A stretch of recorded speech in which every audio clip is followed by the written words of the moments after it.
The air in Vicksburg was heavy with magnolia blooms and human misery during the summer of 1851. This Mississippi River town prospered through cotton trade and the enslavement of thousands forced into unending servitude. Grand homes lined Washington Street, their gleaming white pillars monuments to wealth extracted from stolen labor, while those who built them remained unseen and considered worthless. Sarah's life didn't begin in Vicksburg, but on a Louisiana sugarcane plantation where she was born to a mother she would never know.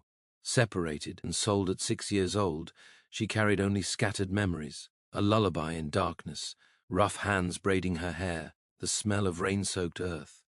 Her first clear recollection was the auction block, where childhood ceased and a different existence began. A tobacco trader bought her for $30 alongside 3 other children, transporting them upriver in chains for resale in Mississippi's thriving markets. When Sarah arrived in Vicksburg at 7, she had already absorbed the essential lessons of survival: never meet white eyes directly, speak only when addressed, become small, useful, invisible. The Whitmore family acquired her as house help, a position viewed as prestigious among enslaved people, but carrying its own particular torments. Field labor destroyed the body with brutal efficiency, while house duties meant constant observation and exposure to the volatile moods and casual violence of those claiming ownership over every breath. The Whitmore property sprawled across 5 acres on the town's eastern edge, testament to the cotton wealth Lawrence Whitmore had accumulated over 20 years. The main residence rose 3 stories high, its Greek Revival design suggesting refinement and culture, even as the institution funding it embodied humanity's worst impulses. Behind the grand house stood the kitchen building, laundry house, stables, and finally set back near the property boundary, the worn cabins housing 23 souls whose labor sustained the facade of Southern gentility. Sarah's responsibilities centered on the main house's 2nd floor, where Margaret Whitmore presided over her social circle like royalty. Mrs. Whitmore had built a reputation as one of Vicksburg's most refined hostesses, her weekly gatherings drawing wives of planters, merchants, and politicians who shaped the town's future. These women regarded themselves as models of Christian virtue and feminine grace, their discussions flowing from New Orleans fashions to proper servant management to the moral imperative of maintaining the system that enabled their lifestyle. The elite family's mistresses formed a close alliance united by shared class interests and unspoken rivalry. Margaret Whitmore positioned herself at this network's center, her status secured by her husband's fortune and her own calculated charm.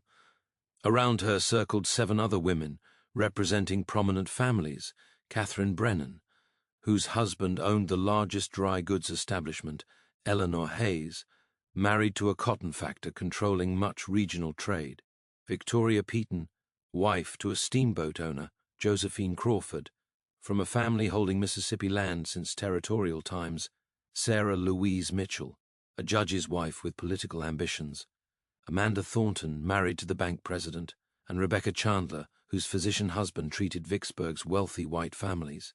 These 8 women convened every Thursday afternoon in the Whitmore parlor, a ritual as unchanging as seasons. They arrived in finest dresses, hair arranged in elaborate styles requiring hours of enslaved labor, conversations peppered with French phrases signaling their cultivation. They sipped tea from imported china, sampled delicate pastries, dissected social affairs with surgical precision, and casually determined the fates of human beings they owned with the same breath used for weather commentary. Sarah moved through these gatherings like a specter, refilling cups, clearing dishes, standing motionless in corners awaiting orders. She had learned to make her face a mask, showing nothing of thoughts moving behind her eyes, performing the loyal, simple servant role that white comfort demanded. At 11, she had already mastered the terrible art of erasure, being physically present while hiding every authentic part of herself beyond their reach. Other servants had taught her unwritten rules governing survival in the Whitmore household. Old Thomas, who tended stables and had been enslaved by the Whitmores for 30 years, warned never to display intelligence around the mistress. "She dislikes anyone appearing smart," he whispered one evening. There was a girl before you who taught herself reading by watching children's lessons. Mrs. Whitmore discovered it and sent her to Louisiana fields. Never saw that girl again. Patience, who supervised the kitchen, instructed Sarah on Mrs. Whitmore's precise tea temperature preference, the exact serving tray angle, proper responses to every command. Yes, ma'am delivered in tones conveying deference without personality. The house itself seemed to absorb contained violence, its elegant rooms holding memories of beatings administered as discipline, families separated by sale, women violated in hallways, children born into bondage in quarters out back. The floorboards creaked with secret's weight, walls bore witness to countless casual cruelties. The very air carried accumulated grief of those who lived and died within its confines, without ever being truly seen as human. Sarah's routine began before dawn daily. She rose in cabin darkness, washing her face in cold water from a wooden bucket, dressing in the simple cotton shift provided for work. By first light she was already in the main house. Stoking bedroom fires, preparing washing water, laying out Mrs. Whitmore's daily clothes. Work continued without pause until well after dark, serving meals, cleaning chambers, attending endless demands, punctuated only by brief dismissals to eat meager rations in the kitchen. Physical labor was exhausting, but psychological weight truly crushed spirits. Every moment required vigilance, every action subject to scrutiny and potential punishment. A slowly refilled teacup might earn a sharp slap. A perceived look of insolence could result in hours standing in corners or worse. The mistress's mood shifted like summer storms, unpredictable and destructive, and Sarah learned to read subtle signs indicating which version of Margaret Whitmore she would face. Thursday gatherings brought their own particular tension. 8 mistresses meant 8 sets of watching eyes, 8 potential complaint sources, 8 women who might take offense at some imagined slight and demand punishment. Sarah had witnessed other servants disciplined for nearly invisible infractions, an imperfect napkin fold, momentary hesitation before responding to commands, mere suspicion of listening too closely to conversations not meant for enslaved ears.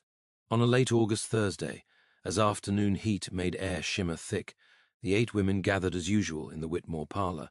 Sarah stood in her designated corner, posture perfect, eyes downcast, mind carefully blank. That afternoon's conversation centered on the upcoming social season, who had received invitations to which gatherings, subtle hierarchies, and alliances governing their world. Eleanor Hayes mentioned her husband had just purchased a new enslaved woman, fresh from Virginia. Strong girl, good breeder. Others murmured approval, discussing human beings' prices and qualities as if comparing livestock at market. Victoria Peaton complained about her cook, who had supposedly ruined a roast the previous week. I had her whipped, of course, she said casually, selecting a petit four from Sarah's tray. 10 lashes. She won't repeat that mistake. Other women nodded sympathetically, several offering their own stories of servant infractions and administered punishments. They spoke of violence with the same tone used discussing recipes or needlework, as if inflicting pain was simply another household management task to be efficiently executed. Margaret Whitmore steered conversation toward her recent acquisition of new parlor furniture from New Orleans, describing carved rosewood and silk upholstery with evident pride. Others admired her taste, though Sarah detected the undercurrent of envy coloring their compliments. These women existed in constant competition, each seeking to establish superiority through displays of wealth, refinement, and social connections. Their enslaved servants served as both labor force and status symbols, their very bodies representing capital investment and social position.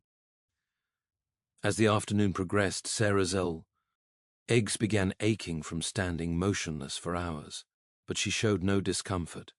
She had learned to enter a state of mental distance during these gatherings, letting their words flow over her without fully registering meaning, protecting some small part of herself from the psychological assault of being treated as furniture with a pulse. But some words penetrated the protective barrier she had constructed around her consciousness, words that would plant seeds of awareness growing in time, into something the mistresses could never have anticipated. Josephine Crawford mentioned with satisfaction that her husband had sold 3 enslaved families the previous week, breaking them apart to maximize profit. The mother made such a fuss, she said with a dismissive wave, crying and carrying on as if she were white. I told James he should have gagged her before the sale. Such displays are unseemly. Other women murmured agreement, several commenting that enslaved people had no real feelings, that their attachments were merely mimicry of true human emotion, that separating families was no different from separating animals. Sarah felt something shift inside her chest, a small crack in the foundation of endurance she had built. She had long since learned not to think about her own mother, about the separation defining her earliest memory, about countless other losses punctuating her short life.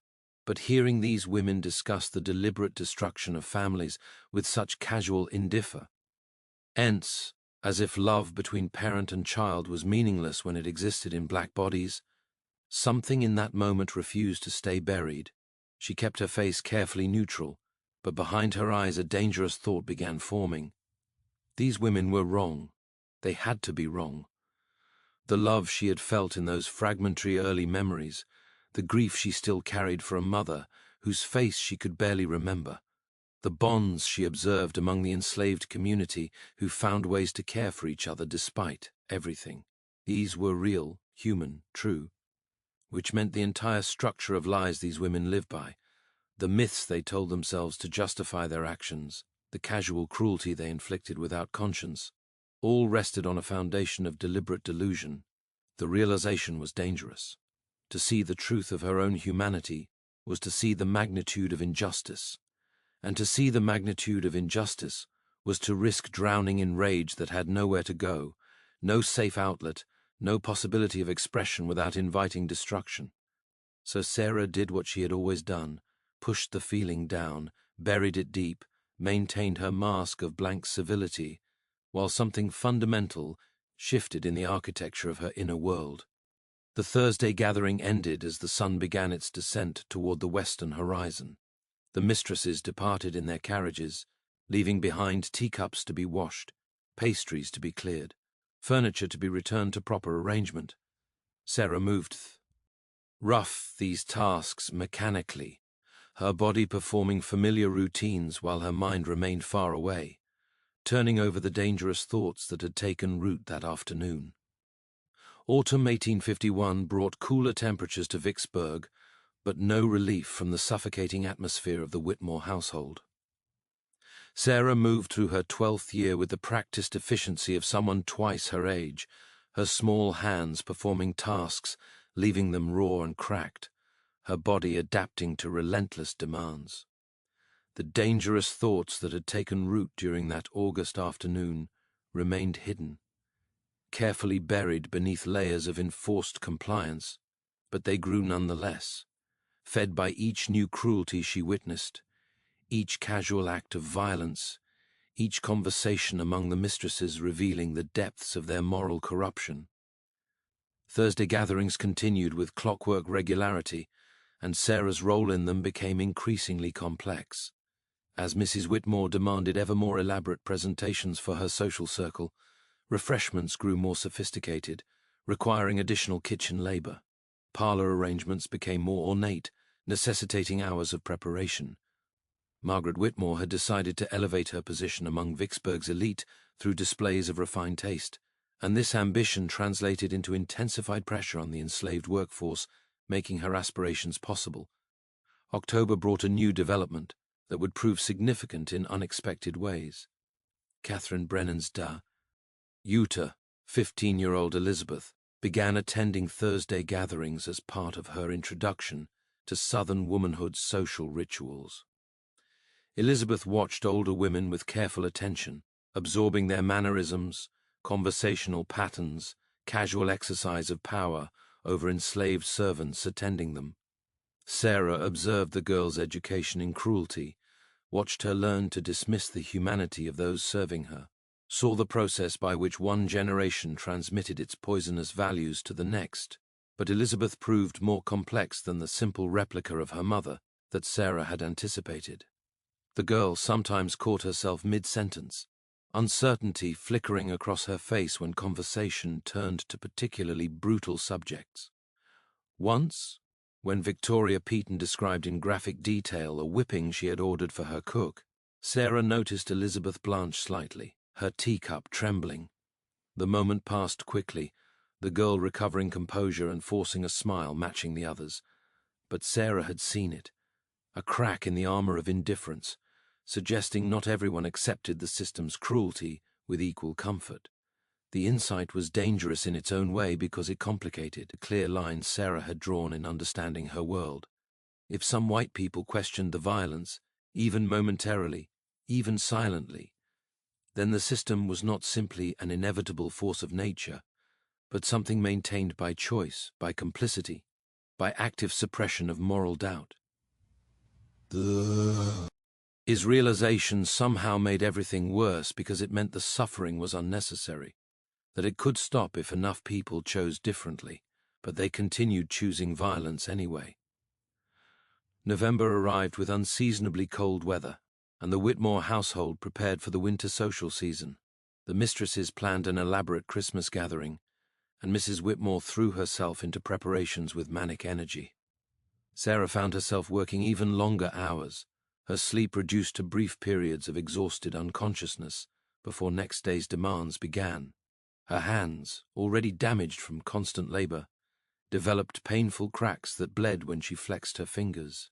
Patience showed her how to wrap them in scraps of cloth soaked in animal fat, a remedy providing minimal relief but the best available to those owning nothing, not even their own bodies. Physical exhaustion was compounded by a new source of anxiety. Lawrence Whitmore had begun noticing Sarah in a way that made her skin crawl, his eyes lingering on her developing form in a manner old Thomas had warned about months earlier. When the master starts looking at a girl that way, Thomas had said quietly, "Nothing good is coming. Best you can do is stay near other folks. Never be alone where he might corner you." Sarah heeded the warning, structuring her movements to ensure she was never isolated, always within sight of other servants or family members, hyper-aware of Whitmore's location in the house at all times. The mid-November Thursday gathering brought a conversation that would prove pivotal. The 8 mistresses assembled as usual, but this afternoon carried a different energy, an attention Sarah sensed immediately. Amanda Thornton arrived with news that her husband's bank had foreclosed on a plantation 30 miles south, and the enslaved population would be auctioned to settle debts. Women discussed this development with animated interest, several expressing plans to attend the sale-seeking bargains. They spoke of human beings like discounted commodities, calculating which skills might prove most valuable, which ages represented the best investment, which family configurations could be most profitably broken apart and redistributed. Sarah stood in her corner, holding the tea tray, listening to them plan the destruction of lives with the same enthusiasm they brought to planning parties. Eleanor Hayes expressed particular interest in acquiring young children, explaining they could be trained to specific tasks and would provide decades of unpaid labor. Rebecca Chandler countered that older slaves with established skills represented better immediate value, though they lacked long-term return on investment. The debate continued, 8 educated women applying sophisticated economic analysis to the question of how to most efficiently extract value from human flesh and suffering. Then Josephine Crawford made a comment that would echo through Sarah's consciousness for years to come. "I sometimes wonder," she said with a laugh holding no real humor, "if they understand their own condition. Do you think they grasp that they're property, or do they imagine themselves as people?" The question hung in the air momentarily before Margaret Whitmore responded with certainty. "They're simple creatures, really, content with their lot if properly managed. It's only when outside agitators fill their heads with dangerous notions that problems arise. Left to their natural state, they're quite docile." Other women murmured agreement, building on this theme. They constructed an elaborate mythology of the contented slave, grateful for the civilization slavery provided, incapable of complex thought or genuine emotion, naturally suited to servitude. They spoke of their own enslaved workers with a mixture of condescension and contempt, insisting strict discipline was an act of kindness, that violence was necessary correction, that family separation prevented emotional attachments that would only cause unnecessary distress to simple minds incapable of deep feeling. Sarah felt rage building in her chest like physical pressure, a force so powerful she feared it might escape through her eyes or trembling hands. Every word they spoke was a lie, and she knew it with perfect certainty. She carried memories of love, experienced grief for losses she could barely articulate, possessed hopes and dreams and fears as complex as any human being ever born. The community in the quarters demonstrate daily the profound bonds people formed despite every effort to crush their spirits, lovers who found each other in darkness, parents who cherished children they might lose at any moment, elders who passed down stories and strategies for survival. All of them human in ways these women refused to acknowledge, because to do so would demolish the moral justification for their entire way of life. But rage without outlet is a form of poison. Sarah could not speak, could not act, could not even let her feelings show on her face without risking severe punishment. So she did the only thing available to her, memorized their words, stored their faces in her mind, catalogued each casual cruelty and willful delusion. She did not know yet what purpose this mental archive would serve, but some instinct told her to preserve it, to bear witness even if no one else would ever know. The conversation shifted to lighter topics, upcoming social events, fashion arriving from New Orleans, gossip about absent families. Sarah served tea and removed plates, and stood motionless and invisible while her interior world burned with suppressed fury. When the gathering finally ended and mistresses departed, she moved through clean-up tasks in a state of numb dissociation, her body performing familiar motions while her mind struggled to contain feelings too large and dangerous to safely hold.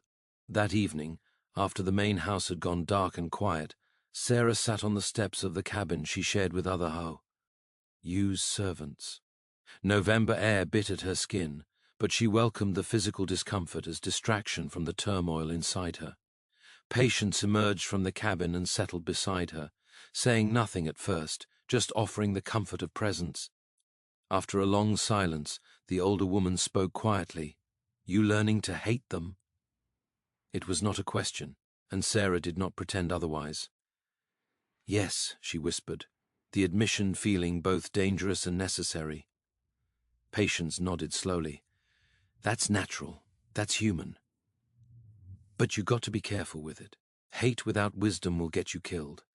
Hate without patience will get you sold. You got to learn to use it, not let it use you." Sarah turned to look at the older woman, seeing in the dim moonlight the lines hard years had carved into her face, the scars on her arms from punishments endured, the strength that somehow persisted despite everything designed to break it. "How?" she asked simply. "You wait," Patience said. "You watch. You learn everything you can about how their world works, what they fear, where they're weak. You survive first. Always survive first. But you remember too. You remember every single thing they do, every word they say, every time they prove they're the monsters they accuse us of being. And when the time comes, if it comes, you'll know what to do with that remembering." The advice settled into Sarah's bones like a seed finding soil. She did not fully understand yet what Patience meant, but the words gave shape to formless rage, provided a framework for channeling it into something beyond immediate self-destruction. She could wait, she could watch, she could remember, and perhaps somehow someday there would be a reckoning. December arrived with preparations for the Christmas gathering that had consumed Mrs. Whitmore's attention for months. The house buzzed with activity, as additional enslaved workers were brought in from fields to assist with cleaning, decorating, and food preparation. Sarah found herself working 20-hour days, her exhaustion so profound she sometimes moved through tasks in a dreamlike state, her body executing familiar motions while her consciousness drifted elsewhere. The night before the Christmas gathering, Margaret Whitmore conducted an inspection of the house, finding fault with nearly everything. A window had streaks, a floor needed repolishing, the silver wasn't shined to adequate brightness. Each perceived imperfection resulted in sharp words and sharper slaps. the mistress working herself into agitated fury as her anxiety about the upcoming event manifested as violence toward those who could not defend themselves. Sarah received 3 blows to her face for a wrinkle in a tablecloth, the force of impacts making her ears ring, but she had learned not to cry out, not to touch her stinging skin, not to show any reaction beyond immediate compliance with the next command. The Christmas gathering itself proved even more elaborate than weekly Thursday meetings. 5th, and women attended, representing the absolute peak of Vicksburg's social hierarchy, and Mrs. Whitmore glowed with satisfaction at having assembled such a prestigious group. The parlor overflowed with expensive decorations, imported delicacies covered every surface, and enslaved servants moved through the crowd in carefully choreographed patterns designed to demonstrate the household, sophistication, and efficiency. Sarah worked alongside 6 other servants, all performing their roles with the precision of a stage production. She had been assigned to circulate with refreshments, offering glasses of wine and plates of delicate pastries to women who took what they wanted without acknowledgement, as if items appeared through magic rather than through labor of human hands.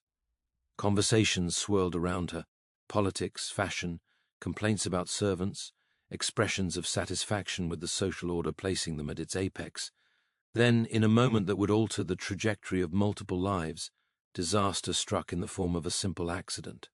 Sarah was approaching Victoria Peaton with a tray of wine glasses when another servant, a field hand pressed into service for the event who lacked experience with the intricate choreography of the parlor, stumbled backward directly into her path. Sarah tried to adjust to maintain balance, but the collision was unavoidable. The tray tilted and red wine cascaded down the front of Victoria Peaton's expensive silk dress, staining the pale blue fabric. A deep crimson that spread like blood across the bodice. The room fell silent. Every conversation stopped mid-sentence. 15 pairs of eyes fixed on the scene with the focused attention of predators sensing wounded prey. Victoria Peaton stood frozen for a moment, looking down at her ruined dress with an expression of disbelief rapidly transforming into incandescent rage. Sarah dropped to her knees immediately, apologies tumbling from her lips. But she already knew no words would matter. That punishment was inevitable and would be severe. "You clumsy beast," Victoria's voice cracked like a whip across the silent room. "This dress costs more than you're worth. Margaret, control your servants or I'll see to the discipline myself." Margaret Whitmore rushed forward, her face flushed with humiliation at the social catastrophe unfolding in her carefully orchestrated gathering. Other women watched with expressions ranging from sympathetic horror to barely concealed satisfaction, a few pleased to see the hostess's pretensions of perfect household management so publicly shattered. Sarah remained on her knees, head bowed, heart hammering against her ribs as she waited for the violence she knew was coming. The silence that followed Victoria Peaton's outburst stretched for several seconds, each moment heavy with anticipation. Sarah kept her eyes fixed on the floor, seeing only the intricate pattern of imported carpet and dark wine stains spreading across its surface. Additional evidence of her catastrophic failure. Her mind raced through possible outcomes, each worse than the last: a public whipping, sale to a harsher household, transfer to fieldwork where brutality would break her body within years, or worse punishments she had heard whispered about but never witnessed, the kind leaving permanent scars both visible and invisible. Margaret Whitmore's voice when it came was tight with controlled fury. "Ladies, please accept my deepest apologies for this inexcusable disruption. Victoria, I will of course replace your dress at my own expense and see to the discipline of this careless girl immediately." She grabbed Sarah's arm with surprising strength, her fingers digging into flesh hard enough to leave bruises. "Get to your feet. Go wait in the kitchen. Do not move from that spot until I come for you." Sarah rose on shaking legs and moved toward the kitchen, acutely aware of every eye following her retreat. Behind her, she heard Mrs. Whitmore attempting to restore social equilibrium, offering additional refreshments and directing conversation toward safer topics. But the damage was done. The carefully constructed illusion of effortless refinement had cracked, revealing the violence and control beneath the surface of Southern gentility.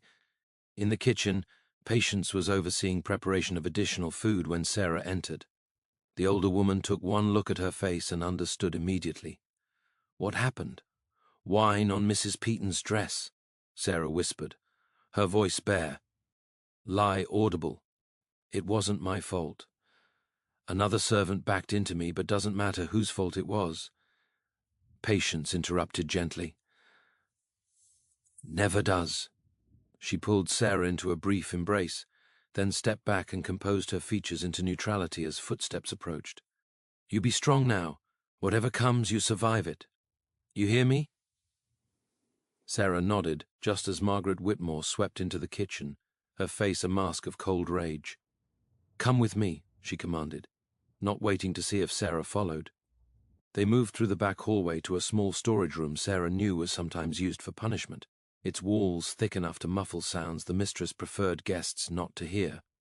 Lawrence Whitmore was already there, holding a leather strap he handed to his wife without comment, before positioning himself to observe, You have humiliated me in front of the most important women in Vicksburg, Margaret Whitmore said, her voice low and venomous. Do you understand what you've done? The cost of that dress is nothing compared to the damage to my reputation. I'm going to ensure you never forget this moment. The beating that followed was methodical and brutal. Sarah tried to count the blows at first, 10, 15, 20, but lost track as pain overwhelmed her ability to think clearly. The leather strap struck her back, her shoulders, her arms, when she instinctively raised them for protection. Mrs. Whitmore delivered each blow with controlled force, spacing them to maximize pain while avoiding Dharma. GE that might reduce Sarah's ability to work. It was violence as calculated performance, punishment designed to reinforce hierarchy and crush any hint of resistance.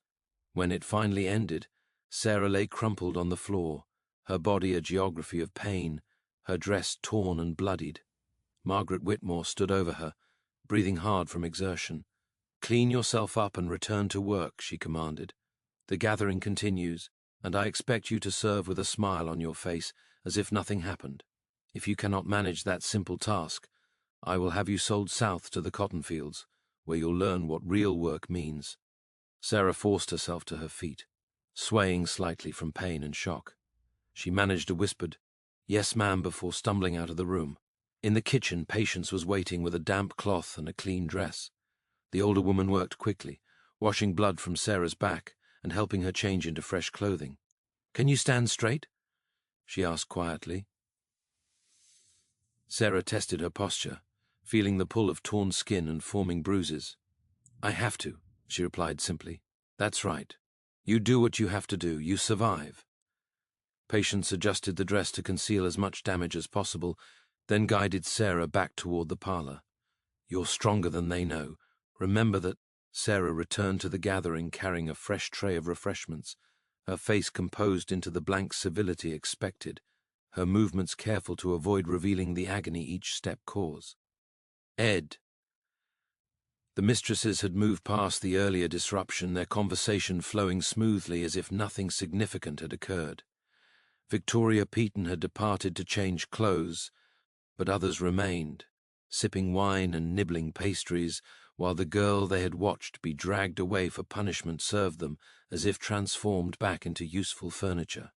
Eleanor Hayes beckoned Sarah over with an imperious gesture. "More wine, girl." Sarah filled the glass with steady hands despite tremors running through her body, her face revealing nothing of the pain making her want to scream. Hayes took the glass without looking at her, continuing her conversation about the upcoming social season as if Sarah didn't exist. The casual dismissal, the absolute indifference to the suffering they had caused and witnessed, struck Sarah as somehow worse than the violence itself. The gathering continued for another 2 hours. Sarah served and cleared and stood and waited, performing her role with mechanical precision while some part of her consciousness retreated to a place beyond reach. She had learned this trick during previous punishments, the ability to separate her essential self from her physical body, to observe events from a distant remove that made the pain and humiliation feel like something happening to someone else. It was a survival mechanism that came with its own dangers, a form of dissociation that could, if relied upon too heavily, fragment the self into pieces that might never fall. reconnect. When the last guest finally departed and cleanup began, Sarah worked alongside other servants to restore the parlor to its usual state.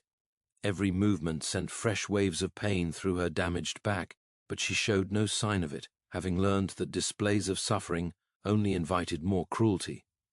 Other servants knew what had happened.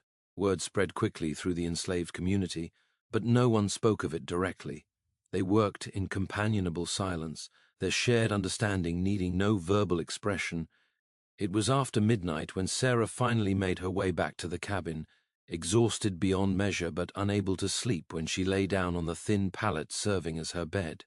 Her back throbbed with each heartbeat, and she knew from experience the pain would worsen over the next few days, as bruises deepened and torn skin tried to heal.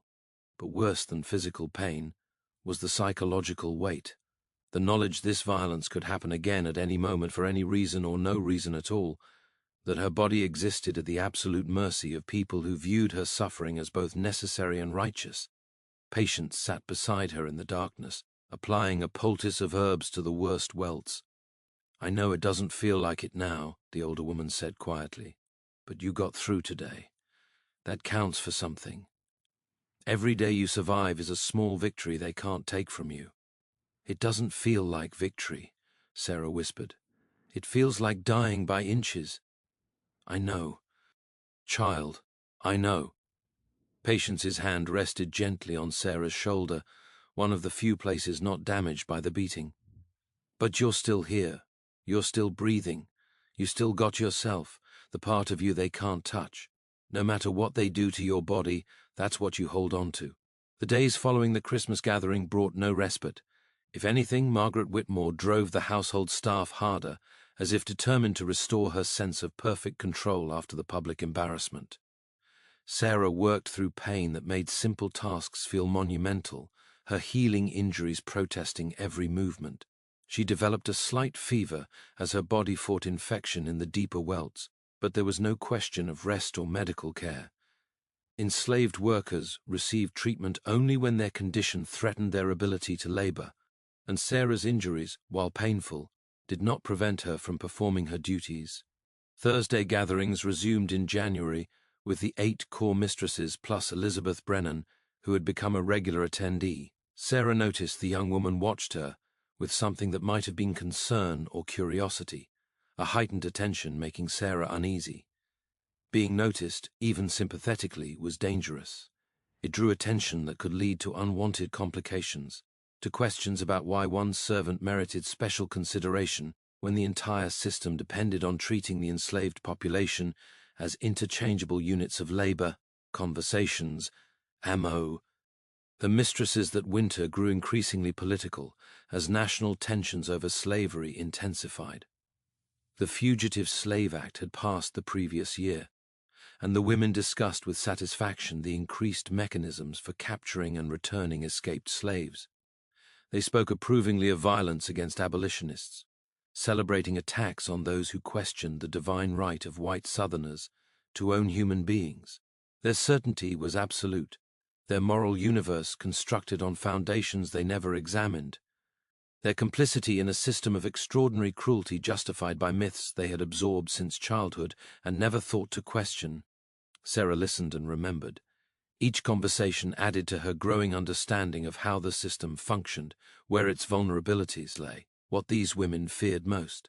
She began recognizing patterns in their anxieties, the terror of slave rebellion lurking beneath their assertions of control, the economic dependency making their wealth contingent on continued subjugation, the psychological fragility of worldviews built on deliberate delusion.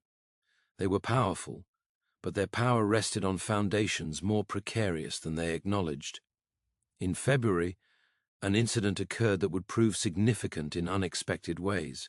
During a Thursday gathering, Josephine Crawford mentioned she had dismissed her personal maid after discovering the woman teaching herself to read using a discarded primer. Other mistresses reacted with immediate alarm, expressing approval for Crawford's swift action and debating proper punishment for such dangerous behavior. Literacy among the enslaved was forbidden by law and custom, viewed as a direct threat to the system's stability, Ignorance is essential to their proper management, Margaret Whitmore declared with authority. An educated Negro is a dangerous Negro. They must be kept simple and focused on their duties. Any attempt at learning is evidence of dangerous ambition that must be crushed immediately. The conversation continued along these lines for some time, the women reinforcing each other's certainty that knowledge was too dangerous to be permitted to those they enslaved. But Sarah, listening from her corner, felt something shift in her understanding. The vehemence of their reaction, the fear beneath their confident assertions, revealed a truth they were trying to hide even from themselves. They were terrified of what might happen if enslaved people gained access to education, to intellectual tools that might allow them to articulate their condition, to organize resistance, to claim the full humanity the system depended on denying. If knowledge was a threat to them, Sarah reasoned, then knowledge was a weapon she needed to acquire. But how? She could not read or write, had no access to books or formal instruction, existed under constant surveillance, making any attempt at self-education extraordinarily dangerous. The puzzle occupied her thoughts for days, turning over possibilities and discarding them as too risky or impractical. The answer came from an unexpected source. Elizabeth Brennan, during a gathering in late February, dropped a small book while reaching for her teacup. Sarah retrieved it immediately, handing it back without looking at the cover. But in that brief moment of contact, their eyes met.